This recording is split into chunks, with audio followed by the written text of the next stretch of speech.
Welcome to this video review on the Panasonic GH5. In this video, what I'll be doing is going over my experiences of using the camera in the past week, what I found interesting, what I liked about the camera, what I don't like so much. I'll be showing some real-world footage that I've shot with the camera. I'll also be doing a comparison with the GH4, a camera that I'm a long-time user of, and then also any sort of tips and tricks that I've learned shooting with the GH5, which may be useful for you, that I've learned sort of in the last week or so, actually having used the camera. Now, I've had the GH5 for about a week, and I've taken it out and shot fairly extensively with it. My impressions of it so far are very good, but do bear in mind that I've only been out with it for a week. I haven't had it for months or years, so please keep that in mind when kind of taking my opinions into account. So for me personally, the reasons why I purchased the GH5 were for the higher frame rates in the 4K mode. You can now shoot 48, 50 and up to 60 frames per second in the 4K resolution. The in-body image stabilization is also a huge upgrade for me from the GH4. The fact that I can now shoot with non-IS lenses, so lenses without image stabilization, prime lenses, all different focal lengths. I can attach them and use the sensor inside the GH5 to make sure the footage that I'm getting is nice and smooth. I also like the fact that it shoots manageable data rates. So at the moment, the camera shoots up to 150 megabits per second. There is an upgrade coming apparently later on in the summer where it will shoot up to 400 megabits per second. But being able to shoot to SD cards with manageable data rates, I can move footage around on the go, I can edit, I can archive that footage. For me, that's a real plus point as well. So let's start off with what I found with the camera and what I like about the camera. Firstly, the image quality for me is fantastic. It's certainly on a par with the GH4. I did some side-by-side comparisons, not pixel peeping too hard, but certainly the GH5 is certainly as good as the GH4, if not slightly improved. You've obviously got those higher frame rates, so being able to shoot 4K for me at 50 and 60 frames a second in camera, rather than the 1080 that the GH4 was limited to, is a massive upgrade. So you can think of the image quality at those higher frame rates is obviously going to be much better than the GH4, because the GH4 only shot 1080p at those higher frame rates, and you'd have to stretch and upscale that footage. The higher frame rates as well that the camera will shoot is not just shooting at 50 and 60p.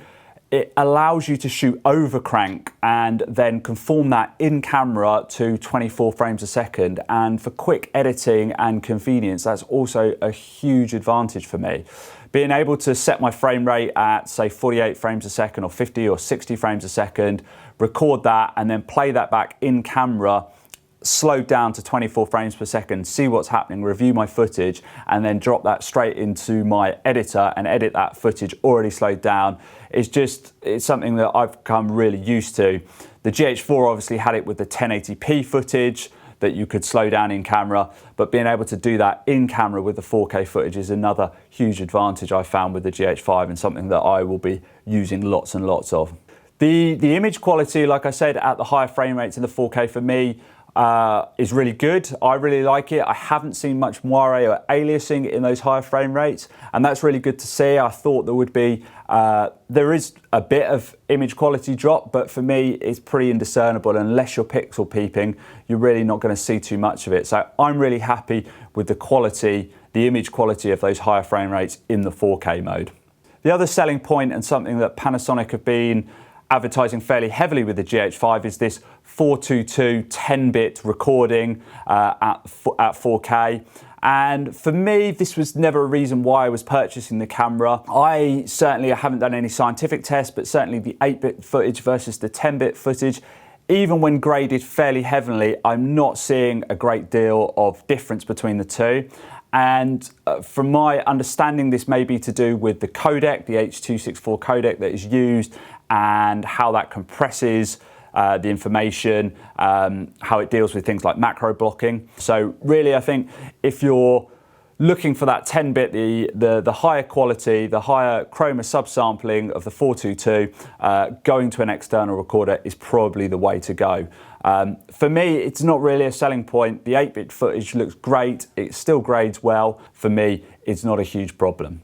The in-body image stabilization of the GH5 is really good. I'm really impressed with it. being able now to shoot on any lens that I own, whether it's image stabilized or not, and being able to rely on the camera to do the image stabilization is really good. Just in this last week or so, I've been out shooting pretty much all handheld, and to be able to do that with longer lenses, ones that I would normally get a lot of kind of micro stutter with, but being able to do that without any stutter and having nice smooth footage, huge benefit. The other benefit of the in-body image stabilization for me is when mounting it on the likes of a gimbal.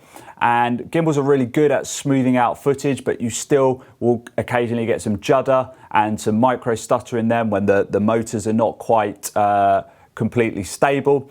And having that in-body image stabilization for use on a gimbal as well, I found certainly from using the Xeon Crane, which is a gimbal that I use, is that footage is once again just that little bit more smoother. It means less time in post for me, applying warp stabilization effects and similar, and once again is a huge advantage. The ergonomics of the GH5 are great. It's a slightly larger camera, and you can't really tell this by pictures, but certainly picking it up and holding it, it does feel slightly more robust, slightly chunkier. For me, that's a good thing. I like a camera a little bit larger. I'm used to shooting on full frame DSLRs like the 5D series, 1D series, and so actually I like my cameras a little bit bigger. The GH4 is quite a small camera. It's in no means tiny, but it's definitely smaller than kind of DSLR form factor. And the GH5 is just slightly bigger, but it definitely feels more robust to me. One big improvement of the GH5 over the GH4 for me is the electronic viewfinder. The GH4's wasn't bad, but it wasn't great. It was always hard to pull focus, and sometimes it went a little bit blurry for me. The GH5's viewfinder is definitely improved. I like it a lot. I've been using it. I've been manual focusing without necessarily punching in, manual focusing while I've been recorded, and getting my footage back. All of it's been pretty much in focus. I think they've really improved the EVF, and I'm really glad to see that as well. The back screen is pretty good. I don't see any massive improvements over the GH4. I think it's very slightly bigger and it's got a higher resolution, but actually in terms of real world usage, doesn't look that much different to me. But it's a good screen. For critical focusing and bigger stuff, external monitors are always going to be the way to go. But for run and gun, certainly I got very used to the GH4 screen, and it's always done me pretty well. So I don't see that being a major problem with the GH5 either. Now, another big feature of the GH5 over the GH4 is the lack of the crop factor. The Micro Four Thirds sensor is obviously a 2x crop over full frame, but the GH4 had a 2.3x crop when filming in the 4K mode. This is gone, and it's just a 2x crop on 4K footage, 1080p footage, so there's no additional punching in like there was with the GH4 on the 4K footage. So it just means for getting those wider shots, it just makes things a little bit easier. You don't have to move the camera as far back or use a wider lens. And if you're changing between 4K and 1080p, your field of view isn't changing. I use the GH5 with a Metabones adapter. It's the original Metabones adapter, which reduces the field of view by 0.71 times. And so the effective crop with that Metabones adapter is about 1.4 times. So somewhere around APS-C Super 35mm field of view. And it looks really good. Nice shallow depth of field when you want it. Really good image. The problem with the Metabones adapter at the moment is that zoom lenses, or the Canon zoom lenses that I use, don't seem to work with it. As soon as you turn that zoom ring, it locks the camera up. Hopefully that's going to be addressed in a firmware update, but I don't know at the moment.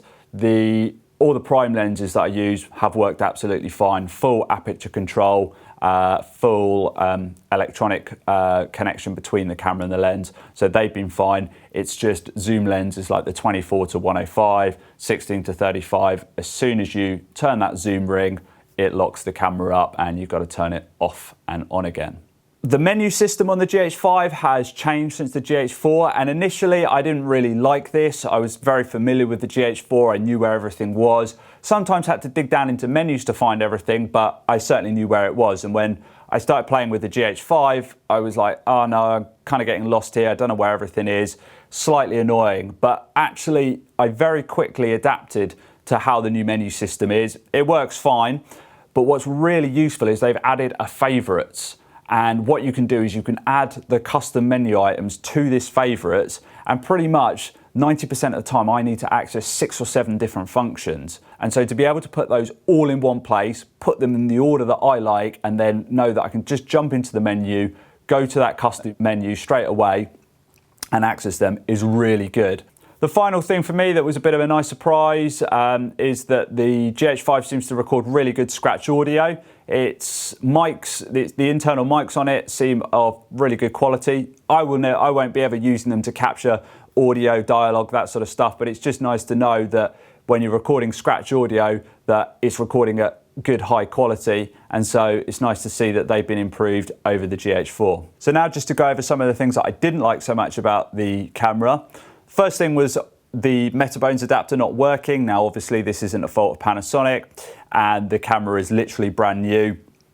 I'm hoping Metabones will just issue a firmware update which should fix this. I don't know at this time, but fingers crossed on that.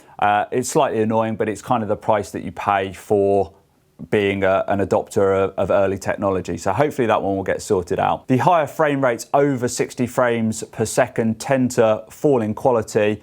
I haven't tested every single one, but certainly the sort of headline 180 frames a second at full HD is fairly soft, especially if you're shooting with a deep depth of field. Now, I don't tend to use the super slow motion all that often, and if I do, I will shoot generally a sort of more shallow depth of field, and that way you isolate your subject. That's sharper, that's in more detail, and you're not noticing the sort of lack of detail in the whole scene. Overall, the ergonomics with the camera are very good, but one thing that really annoyed me with the GH4 was the position of the headphone slot. When you plugged your headphones in, it just got in the way of the articulating monitor. And unfortunately, they haven't changed this with the GH5. The headphone jack is still in line with the monitor. And it's kind of annoying because there is a slot, well, there's a space on the body where they should have put the headphone jack. I'm guessing there's probably a technical or engineering reason why they couldn't fit it in there. But it's just a small annoyance that you can't fully articulate that monitor. You have to sort of bend it round if you want to move it. And the headphone jack just tends to get in the way a little bit with the monitor out to the side. The variable frame rate is great on the GH5 and it's something that I really like, but it's not available in all the filming modes. You have to be in one that has variable frame rate enabled, and then you have to go into a menu to turn it on before you can set it. Now I've mapped the setting feature to one of the quick function buttons on the camera, but that won't work unless I go into a sub menu and enable it first. And you can't really do that through a quick menu either. So it's just slightly frustrating that you have to do this little bit of a workaround, especially if you want to quickly access it. You have to make sure that you're in a mode where variable frame rate is allowed. You have to turn it on and then set the frame rate that you want. So overall, my experience with the GH5 over this last week or so have been extremely positive. I've really enjoyed using the camera and I've been really pleased with the image that I've got from the camera and how it's handled in everyday real world scenarios. I'll be using this camera in lots of upcoming projects as a main A camera. I'll also be using the GH4 alongside it as a B camera, and I'm excited to see some of the images that this camera can produce. I hate doing this, but a quick plug. It takes me quite a lot of time to make these videos, a lot of effort, a lot of resource goes into them. I've started up a Patreon page. If you'd like to support this channel, it'd mean a great deal to me. The link's in the description below, and if you can spare a small amount to help me maintain this channel, that would be great. Thanks very much. So hopefully this has been useful. Please feel free to drop a comment below if you've got a GH5, if you're thinking of getting one. Any questions at all, be more than happy to answer them. If this video has been useful, hit that like button, please subscribe, and I'll see you next time. Thanks very much for watching.